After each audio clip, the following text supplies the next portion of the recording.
Hello વિદ્યાર્થી મિત્રો, આજે આપણે જીકેની અંદર ખૂબ જ મહત્ત્વનો ટોપિક એટલે કે એબ્રિવેશન જે તાજેતરમાં પીજીવીસીએલ અને આરઆરબી એનટીપીસીની જે એક્ઝામ ચાલે છે તેની અંદર 1 થી 2 માર્કના ક્વેશ્ચન ફૂલ શ્યોર પૂછાય છે એબ્રિવેશનના.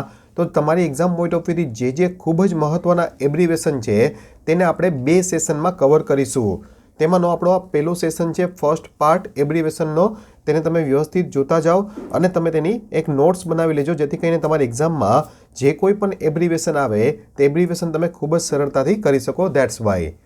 જોઈએ આપણે ફર્સ્ટ ઓફ ઓલ તો પહેલું જ એબ્રિવેશન બહુ જ મહત્ત્વનું છે, નીતિ આયોગ છે. જે એકચ્યુઅલી ભારતમાં પંચવર્ષીય યોજના હતી તેની જગ્યાએ નીતિ આયોગ ચાલુ કરવામાં આવેલું છે નરેન્દ્ર મોદી દ્વારા 2015થી. તે નીતિ આયોગનું ફૂલ ફોર્મ છે national institution for transforming India. National institution for transforming India. આ એકચ્યુઅલી ભારતમાં પંચવર્ષીય યોજના લોંગ ટાઈમના જે પ્રોજેક્ટ્સ હોય છે તે ડિસાઇડ કરવા માટે, તેના પ્લાન કરવા માટેનું એક આયોગ બનાવવામાં આવેલું છે, જેના મુખ્ય અધ્યક્ષ એટલે કે તેના ચેરપર્સન હંમેશા દેશના જે વડાપ્રધાન હોય તે હોય છે. એટલે કે તાજેતરમાં આપણા એના મુખ્ય અધ્યક્ષ કોણ છે તો કે નરેન્દ્ર મોદી. તે ખાસ કરીને ધ્યાન રાખજો, ઇટ્સ વેરી મચ ઇમ્પોર્ટન્ટ. પછી છે પ્રગતિ છે, તેનું ફૂલ ફોર્મ છે proactive governance and timely implementation. Proactive PR એટલે proactive governance and timely implementation. આ શું છે સ્કીમ? પ્રગતિ સ્કીમ છે તે ગવર્મેન્ટ જેટલા પણ પ્રોજેક્ટ્સ હોય તે પ્રોજેક્ટ પ્રોપરલી ટાઇમલી ઇમ્પ્લિમેન્ટ થયા છે કે નહીં તેને ચેક કરવા માટે થઈને એક ગવર્મેન્ટની પોલિસી સ્કીમ નક્કી કરવામાં આવેલી છે, તે છે પ્રગતિ, proactive governance and timely implementation. પછી છે પહેલ છે પાઠ્યકક્ષા હસ્તાંતરિત લાભ. એકચ્યુઅલી આ જે સ્કીમ છે તે ડાયરેક્ટ બેનિફિટ જે આપણા પબ્લિક હોય, પીપલ, એને ગવર્મેન્ટની કોઈ પણ સ્કીમ હોય તેનો ડાયરેક્ટલી તેના એકાઉન્ટમાં તેને લાભ મળી રહે તેટલા માટે તેને એક આધાર લિંક કરી અને તેમને ડાયરેક્ટલી એનો લાભ મળે તે માટે ઇન્ટ્રોડ્યુસ કરવામાં આવેલી હતી ગવર્મેન્ટ દ્વારા. હેરિડે છે, હેરિડેનું ફૂલ ફોર્મ છે હેરિટેજ ડેવલપમેન્ટ એન્ડ આયુગમેન્ટેશન યોજના. હેરિડે એની અંદર હેરિટેજ સાઇટ આપણા દેશની અંદર ડેવલપ કરવા માટેનો એક પ્રોજેક્ટ હાથમાં લેવામાં આવેલો છે તાજેતરમાં ગવર્મેન્ટ દ્વારા. અમૃત યોજના છે, Amrut Atal mission for rejuvenation and urban transformation. Atal mission for rejuvenation and urban transformation છે, જે અર્બન એરિયા છે તેની અંદર ટ્રાન્સપોર્ટેશન ફેસિલિટીઝને વગેરે સારું એવું ક્રિએટ કરવા માટે થઈને UPI most important unified payment interface છે, બહુ જ ઇમ્પોર્ટન્ટ છે. તાજેતરમાં ડિજિટલ પેમેન્ટ કરવા માટે UPI દ્વારા આપણે જે પેમેન્ટ કરીએ છીએ પેટીએમ વગેરેમાંથી તે UPIનું ફૂલ ફોર્મ છે યુનિફાઈડ પેમેન્ટ ઇન્ટરફેસ. પછી છે દીનદયાલ ઉપાધ્યાય અંત્યોદય યોજના. પછી છે બહુ જ important again mission for housing for all urban. Mission for housing for all urban. Actually 2022 સુધીમાં દરેક લોકો પાસે પોતાનું એક ઘર હોય તેવો એક પ્રોજેક્ટ શરૂ કરવામાં આવેલો છે આપણે નરેન્દ્ર મોદી દ્વારા. કારણ કે 2022ની અંદર ભારતની આઝાદીના 75 યર્સ થશે તો 75 વર્ષ નિમિત્તે દરેક પાસે પોતાનું ઘર હોય તેવો એક પ્લાન સેટ કરવામાં આવી રહ્યો છે. તે છે MHFA, mission housing for all urban. પછી છે DI એટલે ડિજિટલ ઇન્ડિયા, સિમ્પલ. નેક્સ્ટ છે MII એ બહુ જ ઇમ્પોર્ટન્ટ છે, મેક ઇન ઇન્ડિયા. તાજેતરમાં મેકિંગ ઇન્ડિયા બહુ જ ચર્ચામાં છે, એટલે ફૂલ ફોર્મ આવી શકે છે MII એટલે મેક ઇન ઇન્ડિયા એટલે કે ભારતમાં બનાવવામાં આવતી પ્રોડક્ટ. સિમ્પલ, ભારતની અંદર સંપૂર્ણ પ્રોડક્ટ બનાવવામાં આવે તે. તાજેતરમાં તમને ખ્યાલ જ હશે કે આકાશ મિસાઇલ છે તે સંપૂર્ણ રીતે ભારત દ્વારા નિર્માણ પામેલી એક મિસાઇલ છે, તેને મેકિંગ ઇન્ડિયાની અંતર્ગત છે. તેવી ઘણી બધી યોજનાઓની અંદર વર્કઆઉટ થઈ રહી છે. ડ્રાઈવરલેસ ટ્રેન પણ શરૂ કરવામાં આવેલી છે, તે પણ મેકિંગ ઇન્ડિયાનો એક પ્રોજેક્ટ છે, તે ખાસ ધ્યાન રાખજો. પછી છે SIMO એટલે skill India mission operation. Skill India mission operation છે. મુદ્રા બહુ જ ઇમ્પોર્ટન્ટ છે. મુદ્રા બેંક એકચ્યુઅલી ચાલુ કરવામાં આવેલી છે નરેન્દ્ર મોદીની ગવર્મેન્ટની અંતર્ગત. મુદ્રાનું ફૂલ ફોર્મ છે micro unit development and refinance agency. આ એકચ્યુઅલી NBFC હોય છે, NBFC એટલે નોન બેન્કિંગ ફાઇનાન્શિયલ કંપની છે. આ NBFC એટલે શું? Non banking financial company. તે છે મુદ્રા બેંક, જે ફાઇનાન્સ માઇક્રો યુનિટ્સ જેટલા હોય તેને ફાઇનાન્સ પ્રોવાઈડ કરવા માટેનું એક ઓર્ગેનાઇઝેશન છે મુદ્રા એટલે micro unit development and refinance agency limited. Next જોઈએ આપણે તો છે DDUGJY દીનદયાળ ઉપાધ્યાય ગ્રામ જ્યોત યોજના. આનો પર્પઝ છે ગ્રામીણ વિસ્તારમાં રૂરલ એરિયામાં ઇલેક્ટ્રિસિટી પ્રોવાઈડ કરવા માટેનો. પછી છે બહુ જ ઇમ્પોર્ટન્ટ, ઘણીવાર એક્ઝામ આવી ગયું છે, પ્રધાનમંત્રી કૃષિ સિંચાઈ યોજના. દરેક કિસાનો છે તેને સિંચાઈ માટે પૂરતી માત્રામાં પાણી મળી રહે તેના માટે તેને એક પ્રોજેક્ટ લોન્ચ કરવામાં આવેલો છે, પ્રધાનમંત્રી કૃષિ સિંચાઈ યોજના. પછી છે DBTSK, તે છે direct benefit transfer scheme for kerosene. Direct benefit for transfer scheme for kerosene. Kerosene માટે જે સબસિડી આપવામાં આવે તે ડાયરેક્ટલી તેના હોલ્ડરને બેનિફિટ મળે તેના માટે તેને ઇન્ટ્રોડ્યુસ કરવામાં આવેલી છે. આધાર લિંક સ્કીમ છે, જે પહેલ આપણે જોયું હતું તેને જ રિલેટેડ છે આ. પછી છે સ્વચ્છ ભારત મિશન, SBM એટલે કે સ્વચ્છ ભારત મિશન, SBM એટલે સ્વચ્છ ભારત મિશન. પછી છે PMSBY, PM એટલે પ્રધાનમંત્રી સુરક્ષા બીમા યોજના, પ્રધાનમંત્રી સુરક્ષા બીમા યોજના. અને PMJJBY એટલે પ્રધાનમંત્રી જીવન જ્યોત બીમા યોજના.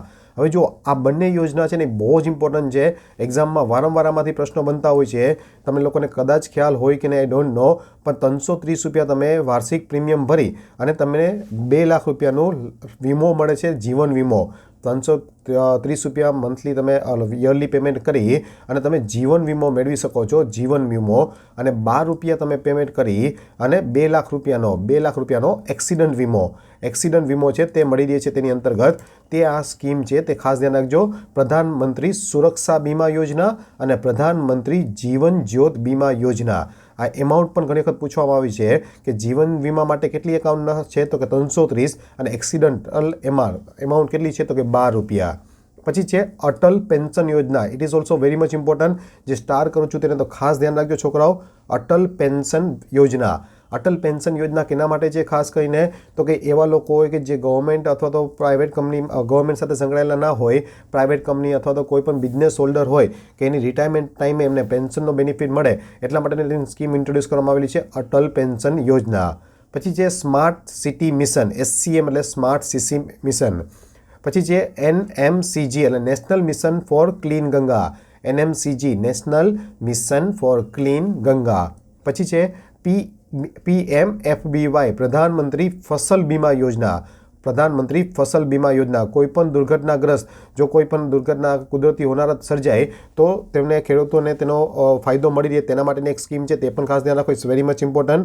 ત્યાર પછી છે પ્રધાનમંત્રી ઉજ્જવલા યોજના, બહુ જ ઇમ્પોર્ટન્ટ. પ્રધાનમંત્રી ઉજ્જવલા યોજના છે તે LPG કનેક્શન માટેનો LPG સિલિન્ડર છે તેના માટેની એક યોજના છે, પ્રધાનમંત્રી ઉજ્જવલા યોજના, PMUY. આ બધા એવા એબ્રિવેશન હતા કે જે ગવર્મેન્ટ પોલિસીસ સાથે સંકળાયેલા છે. અમુકના ડિસ્ક્રિપ્શન પણ મેં તમને કીધા છે જે ઇમ્પોર્ટન્ટ હતા તેને ખાસ ધ્યાનમાં રાખજો. ત્યાર પછી હવે જોઈએ આપણે ઇકોનોમિક એબ્રિવેશન. ઇકોનોમિક એબ્રિવેશન પણ સારા એવા પ્રમાણમાં પૂછાતી હોય છે એક્ઝામમાં. પહેલી જ છે બહુ જ ઇમ્પોર્ટન્ટ, ADR. ADR એટલે કે American depository receipt, American depository receipt. ADRનો મતલબ શું થાય, તો કે કોઈ પણ અમેરિકન હોય, કોઈ પણ યુએસનો સિટીઝન હોય, એને ભારતની અંદર સ્ટોક માર્કેટમાં ઇન્વેસ્ટમેન્ટ કરવું હોય તો તેને ADR રિસિપ્ટ થ્રુ એને આવવું પડે. તે છે ADR, અમેરિકન ડિપોઝિટરી રિસિપ્ટ. પછી છે APEC, Asian Pacific economic corporation. Asian Pacific economic corporation છે, બહુ જ ઇમ્પોર્ટન્ટ. એક્ઝામમાં આનું ફૂલ ફોર્મ તમને પૂછાઈ શકે છે કે એશિયન પેસિફિક કોર્પોરેશન સ્પેસિફિક છે, તે એક્ઝામમાં તમને ફૂલ ફોર્મમાં પણ સેટ થઈ શકે તેવું ક્વેશ્ચન છે. ત્યાર પછી છે ATM, વારંવાર એક્ઝામમાં આવતો હોય છે question. ATM automated teller machine, ATM automated teller machine છે. CRR very much important, cash reserve ratio. Cash reserve ratio એટલે શું, તો કે RBI દ્વારા એક રેટ નક્કી કરવામાં આવે છે, એક વ્યાજનો દર નક્કી કરવામાં આવે કે જેટલી એમાઉન્ટ દરેક જે બેંક હોય તેને પોતાની પાસે રિઝર્વ રાખવી પડે આપણા ફંડમાંથી. આપણે જે કંઈ એની પાસે જમા કરાવીએ મૂડી ભંડોળ, તે ભંડોળમાંથી એને અમુક ટકા રકમ છે તે પોતાની પાસે રિઝર્વ ફોર્મમાં રાખવી પડે, either in cash or near to cash like gold or equity. તેને કહેવાય CRR, કેશ રિઝર્વ રેશિયો. તે ખાસ ધ્યાન રાખજો, બહુ જ ઇમ્પોર્ટન્ટ છે તે. પછી છે CDS એટલે credit default swap, CDS credit default swap છે. કન્ઝ્યુમર પ્રાઇસ ઇન્ડેક્સ, CPI, ઘણીવાર એક્ઝામ આવી ગયું છે, CPI consumer price index. Next છે બહુ જ important, double tax avoidance agreement. Double tax avoidance agreement શું હોય, તો કે એક દેશ દ્વારા બીજા દેશની સાથે કરાર કરવામાં આવે કે ભાઈ ભારતમાં કોઈ વસ્તુ ઉપર જો એકવાર કર ચૂકવી દીધો હોય તો બીજા દેશમાં જ્યારે ઇન્કમ એ પોતાની લઈને જાય તો એ ઇન્કમ ઉપર પાછો એને બીજી વાર ટેક્સ ના ભરવો પડે. એટલે અમુક દેશોની વચ્ચે આપણે ડબલ ટેક્સ અવોઇડન્સ એગ્રીમેન્ટ નક્કી બનાવતા હોઈએ છીએ. તે ખાસ ધ્યાન રાખજો, ઇટ્સ વેરી ઇમ્પોર્ટન્ટ. તેનાથી આપણા જે ઇન્કમ હોલ્ડર છે તેને ટેક્સમાંથી રાહત મળે એટલા માટે. ડિટેલમાં તમને કહું તો કોઈ ઇન્ડિયન સિટીઝન છે એના અને એ અત્યારે હાલમાં અમેરિકામાં ફોર એક્ઝામ્પલ કોઈ અર્નિંગ કરી રહ્યો છે, તો જો અમેરિકા સાથે ભારતે double tax avoidance agreement sign કરેલો હોય તો અમેરિકામાં જેટલો એ કર ભરેલો હોય, હવે એ ઇન્કમ ઇન્ડિયામાં લઈ આવે તો ઇન્ડિયામાં પણ એને કર ભરવો પડે, પણ અમેરિકાનો જે કર ભરેલો હોય તે કર એને આમાંથી બાદ મળી જાય, તેનો એને બેનિફિટ મળશે. તે છે ડબલ ટેક્સ અવોઇડન્સ એગ્રીમેન્ટ. અને વાઇસ વર્સા, એવી જ રીતે અમેરિકન સિટીઝન કોઈ હોય, યુએસ સિટીઝન, એ ભારતમાંથી ઇન્કમ કરીને જાય તો તેને પણ તે રીતે મળે. તે ખાસ ધ્યાન રાખજો, ઇટ્સ વેરી ઇમ્પોર્ટન્ટ. પછી છે ECB. ECB એટલે external commercial borrowing. It's very important. ECB external commercial borrowing. ECS most important છે, ઇલેક્ટ્રોનિક ક્લિયરિંગ સિસ્ટમ. આજકાલ તમે જુઓ છો જે ચેક છે તે ચેકની ક્લિયરિંગ સિસ્ટમ છે તે ECS થ્રુ કરવામાં આવે છે, ઇલેક્ટ્રોનિક ક્લિયરિંગ સિસ્ટમ. એના માટે કોઈ ફિઝિકલી બેંકને ચેક્સ ક્યાંય મોકલવા ના પડે, એની ખાલી ઇલેક્ટ્રોનિક કોપી હોય તે જ એને એની બ્રાન્ચમાંથી ટ્રાન્સફર કરવામાં આવે અને એનું ક્લિયરિંગ કરવામાં આવે છે. તે બહુ ઇમ્પોર્ટન્ટ. પછી જે ELSS equity link saving scheme. Equity link saving scheme છે, ઘણીવાર તમે સાંભળ્યું છે મ્યુચ્યુઅલ ફંડ. મ્યુચ્યુઅલ ફંડમાં આપણે સેવ કરતા હોય પૈસા, તેમાં ઇક્વિટી લિંક સેવિંગ સ્કીમ હોય છે. તેનું આ ફૂલ ફોર્મ છે EXIM. મોસ્ટ ઇમ્પોર્ટન્ટ છે એક્સપોર્ટ ઇમ્પોર્ટ બેંક. EXIM એટલે કે export import bank of India. EXIM બેંકનો પર્પઝ શું છે? તો એનો પર્પઝ છે કે ભાઈ ભારતની અંદરથી જે એક્સપોર્ટ ઇમ્પોર્ટનો બિઝનેસ છે તેને ગ્રોથ કરાવવા માટેનો પર્પઝ છે, બહુ ઇમ્પોર્ટન્ટ. પછી છે FDI એટલે કે foreign direct investment. Very important. FDI કોઈપણ બહારના દેશના વ્યક્તિએ ભારતમાં ઇન્વેસ્ટમેન્ટ કરવું હોય તો બે રીતે જ આવી શકે, એક FDI અને બીજું FII, ફોરેન ઇન્સ્ટિટ્યુશનલ ઇન્વેસ્ટમેન્ટ. એ આપણે જોશે આગળ. FDI એટલે શું? તો કે ડાયરેક્ટ ઇન્વેસ્ટમેન્ટ, મતલબ કે કોઈ પણ ફોરેનમાં કોઈ સિટીઝન છે, ફોર એક્ઝામ્પલ અમેરિકન સિટીઝન છે, તેને ભારતમાં કોઈ કંપની એસ્ટાબ્લિશ કરે, ફિઝિકલી અહીંયા લેન્ડ લઈ અને આખી કંપની ઊભી કરે, તેને કહેવાય foreign direct investment. This is the very important અને ખાસ ધ્યાનમાં રાખજો છોકરાઓ. આગળ જોઈએ આપણે તો કે જે ફેમા અને ફેરા તે પણ ઇમ્પોર્ટન્ટ છે. ફેમા એટલે ફોરેન એક્સચેન્જ મેનેજમેન્ટ એક્ટ અને ફેરા ફોરેન એક્સચેન્જ રેગ્યુલેશન એક્ટ. જે ફોરેનની અંદર જે એક્સચેન્જ ટ્રાન્ઝેક્શન થતા હોય છે તેના ઉપર એક કંટ્રોલિંગ બોડી તરીકે વર્ક કરે છે. જેમ તમે કીધું હતું FDI ટાઈમે આ છે FII. Very important.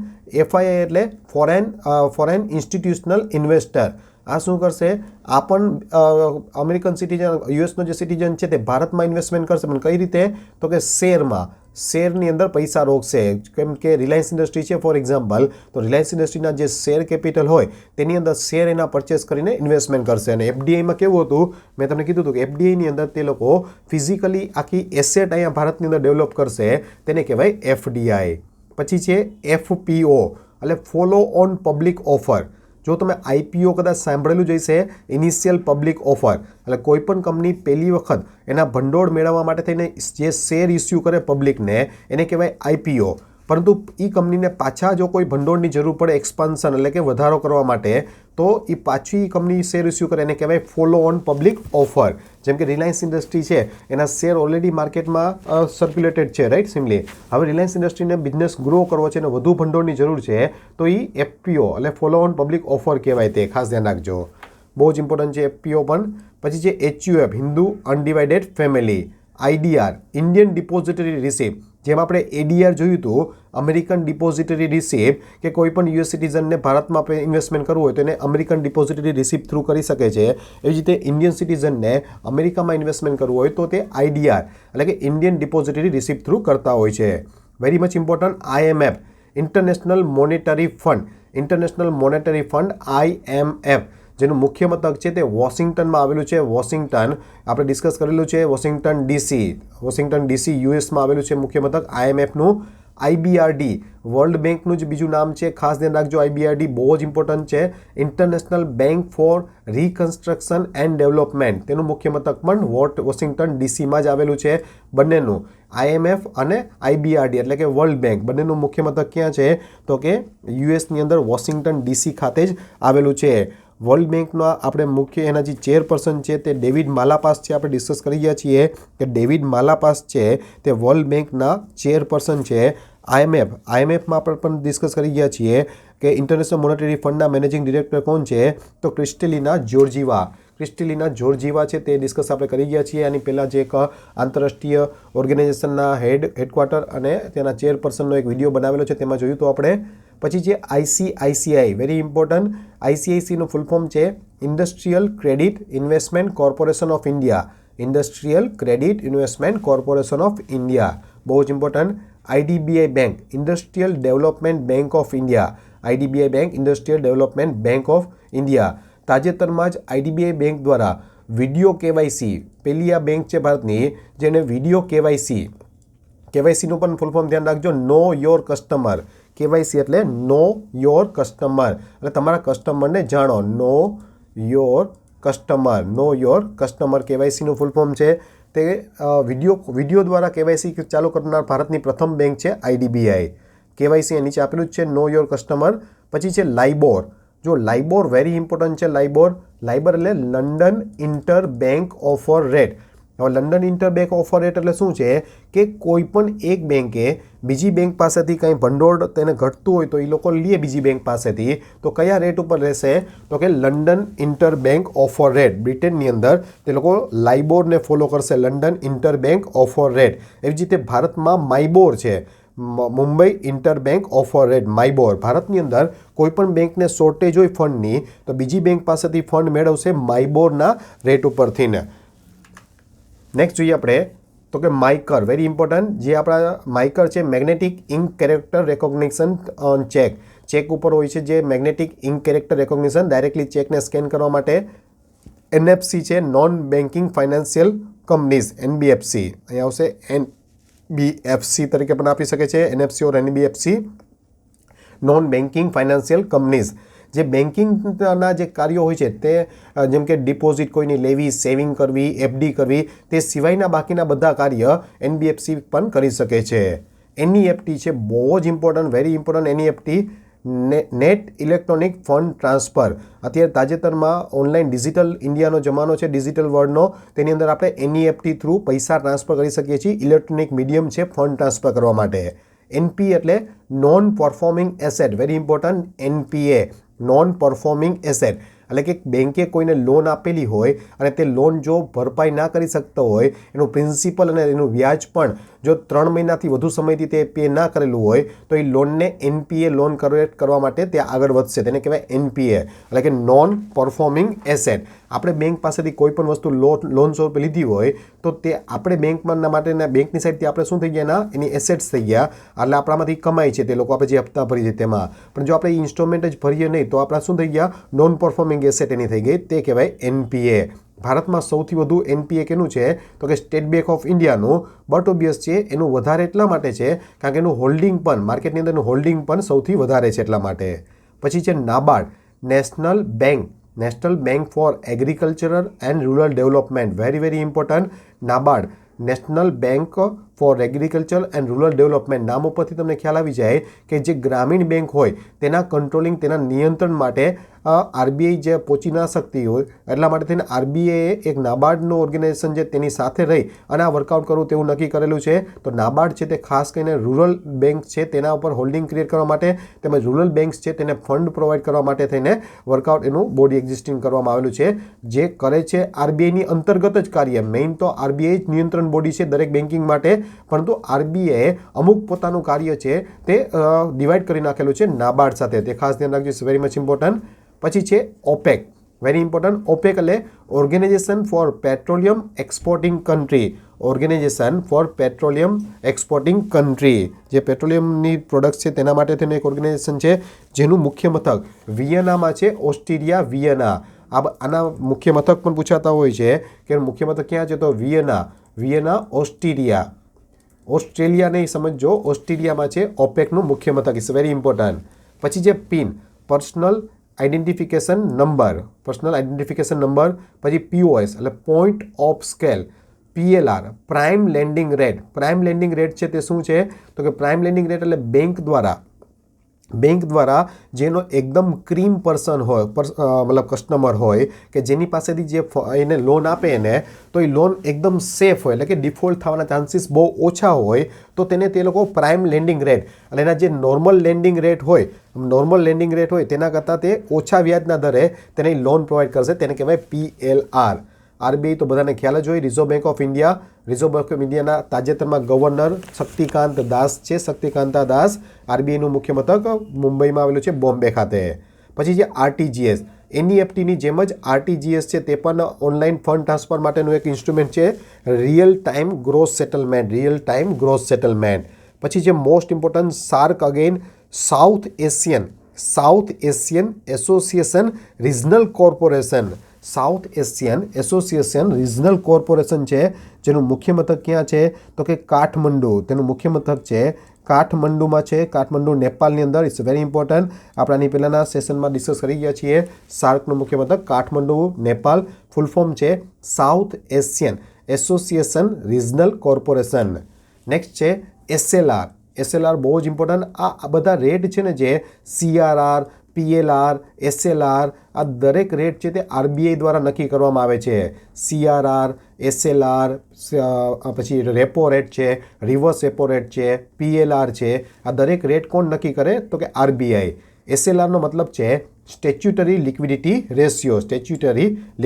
રેશિયો. પછી જે SEBI, security exchange board of India. જેમ મેં તમને કીધું હતું કે ભાઈ આરબીઆઈ છે, આરબીઆઈ શું કરશે તો આરબીઆઈ મની માર્કેટ એટલે શું તો મની માર્કેટ એટલે કે નાણાં બજાર. મની માર્કેટ એટલે નાણાં બજારને નિયંત્રણ કરશે, નાણાં બજારને નિયંત્રણ કરે, સિમ્પલ.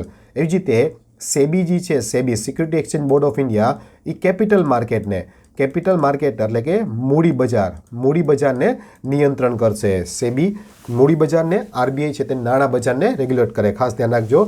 સેબીનું મુખ્ય મથક છે તે ક્યાં આવેલું છે તે પણ બોમ્બેમાં આવેલું છે, security exchange board of India. SIDBI છે small industrial development bank of India. જેમ IDBIનું ફૂલ ફોર્મ છે તેમાં જ આગળ S લગાડેલો છે. IDBIનું શું હતું? Industrial development bank of India. ભારતની અંદર ઇન્ડસ્ટ્રીનું ડેવલપમેન્ટ કરવા માટે થઈને આ બેંકનું સ્ટાર્ટઅપ કરવામાં આવેલું. આ છે સિડબી, નાના સ્કેલની જે ઇન્ડસ્ટ્રી હોય તેને ડેવલપ કરવા માટે small industrial development bank of India. SME very important, small micro enterprise. SME small micro enterprise. Says special economic zone એટલે શું તો કે કોઈ પણ ઓર્ગેનાઇઝેશનને કોઈ એવી જગ્યાએ એને એસ્ટાબ્લિશ કરવાની પરવાનગી આપવામાં આવે કે જે ડેવલપ એરિયા ના હોય. જ્યાં કંપની જો એસ્ટાબ્લિશ થાય તો એરિયા ડેવલપ થઈ શકે તેમ હોય તો એને સેઝ તરીકે ડિક્લેર કરવામાં આવે છે, જેની અંતર્ગત 10 વર્ષ સુધી તેમને કર ભરવામાંથી રાહત આપે છે ગવર્મેન્ટ. પછી જે એસઆઈપી આપણે તમે સાંભળ્યું છે, એસઆઈપી બહુ કોમન છે અત્યારે મ્યુચ્યુઅલ ફંડની અંદર. મહિને આપણે એક એસઆઈપી સ્વરૂપે એક રકમ નાખતા હોય તેને કહેવાય એસઆઈપી. તેને કહેવાય systematic investment plan. SIP means what? Systematic investment plan. પછી જે સ્વિફ્ટ એટલે society for world wide interbank finance telecommunication. સ્વિફ્ટનું full form society for world wide interbank financial telecommunication. આનો પર્પઝ શું છે તો આ જે એક બેન્કિંગ નેટવર્ક છે, જે બેંકની અંદર જે નેટવર્ક યુઝ થતું હોય છે તે સ્વિફ્ટ છે, Swift network. Society for world wide interbank financial telecommunication. SDR છે સ્પેશિયલ ડ્રોવિંગ રાઇટ્સ. SDR. યુલિપ છે યુનિટ લિંક્ડ ઇન્સ્યોરન્સ પ્લાન. જે ઇન્સ્યોરન્સ પોલિસી લઈ આપણે તેમાં યુલિપ લિંક હોય છે. યુનિટ લિંક ઇન્સ્યોરન્સ પોલિસી અમુક તે છે યુનિટ લિંક ઇન્સ્યોરન્સ પ્લાન. પછી જે WPI, જેમ CPI હતું કન્ઝ્યુમર પ્રાઇસ ઇન્ડેક્સ, એવી જ રીતે WPI છે હોલસેલ પ્રાઇસ ઇન્ડેક્સ. આ પણ બહુ ઇમ્પોર્ટન્ટ છે. આગળ જોઈએ આપણે તો અમુક ફાઇનાન્શિયલ ઇન્સ્ટિટ્યૂટ છે તેના એબ્રિવેશન છે તે પણ એક્ઝામમાં હોય છે. UTI, unit trust of India. IDBI અમુક રિપીટ છે તે તો તમને સાવ ઇઝીલી યાદ રહી જશે. Industrial development bank of India. IRBI છે industrial reconstruction bank of India. EXIM આપણે જોઈ ગયા export import bank of India. SIDBI જોઈ ગયા આપણે small industrial development bank of India. NABARD પણ આપણે જોઈ ગયા. National bank for agriculture and rural development. LIC life insurance corporation of India. હુડકો બહુ જ important, હુડકો housing and urban development corporation limited. છે. NHB છે નેશનલ હાઉસિંગ બેંક. IFCI છે industrial finance corporation of India. GIC છે general insurance corporation of India. IRDA IREDA Indian renewable energy development agency છે, તે ખાસ ધ્યાન રાખો, વેરી મચ ઇમ્પોર્ટન્ટ. એવી જ રીતે એક અહીંયા તમારે એક IRDA પણ બહુ ઇમ્પોર્ટન્ટ છે. IRDA insurance regulatory development authority. આ એકચ્યુઅલી જે ઇન્સ્યોરન્સ કંપની છે તેના પર નિયંત્રણ કરશે. આ IRDA insurance regulatory development authority, તો તેને પણ તમે લોકો ધ્યાન રાખજો. તો આ આપણે અમુક એબ્રિવેશન હતા કે જે એક્ઝામ પોઈન્ટ ઓફ વ્યૂથી બહુ જ મહત્ત્વના છે. જે લોકો હમણાં તાજેતરમાં એક્ઝામો આપી હોય અથવા જે લોકો એક્ઝામ આપવાના છે તે લોકો માટે ખૂબ જ મહત્ત્વના, જે IPS છે તેને ખ્યાલ આવી જશે કે આમાંથી ઘણા બધા એવા એબ્રિવેશન છે કે તમારી એક્ઝામમાં પૂછાયેલા હતા, 1 માર્ક રોકડો થઈ શકે તે એબ્રિવેશન મૂકીને આવી ગયા હશો. પણ હવે તમે આને વ્યવસ્થિત કરીને રાખશો તો આવનારી તમારી એક્ઝામની અંદર તમને આનો સારામાં સારો બેનિફિટ જોવા મળશે. તમારા ગ્રુપ સર્કલમાં પણ જો તમને પસંદ આવે તો આને શેર વગેરે કરજો. Thank you.